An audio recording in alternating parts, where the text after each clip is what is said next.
ఏ భారము మోస్తున్నావో అది నీకు మాత్రమే తెలుసు. నువ్వు ఎన్ని కష్టాలు, ఎన్ని నిందలు వెంబడ వెళ్తున్నావో అది నీకు మాత్రమే తెలుసు. ఈరోజు దేవుడు ఒక మాట అంటున్నాడండి, నువ్వు ఏ భారము మోస్తున్నావు? గర్భఫలం లేదా? అదొక భారమే. అప్పులు అయిపోయినాయా? అదొక భారమే. నీకు జాబ్ వస్తలేదా? అది కూడా ఒక భారమే. ఈరోజు యేసుప్రభు ఏమంటున్నాడంటే, ఇవన్నీ భారాలు నువ్వు మోయకు, నేను నీ దగ్గర ఉన్నా.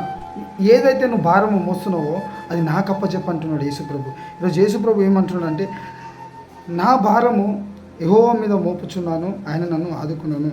నా భారము యెహోవా మీద మోపుచున్నాను, ఆయన నన్ను ఆదుకున్నాను.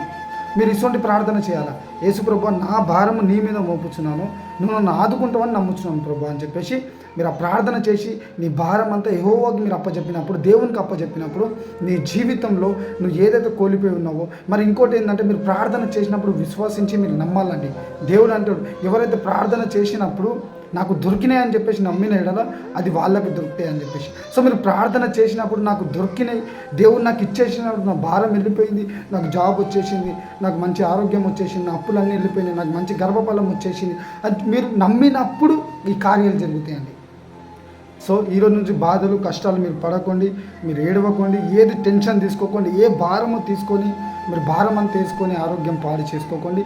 దేవుని దగ్గర ఒక ప్రార్థన చేయండి, నా భారం యెహోవా మీద మోపుచున్నాను, ఆయన నన్ను ఆదుకున్నాను.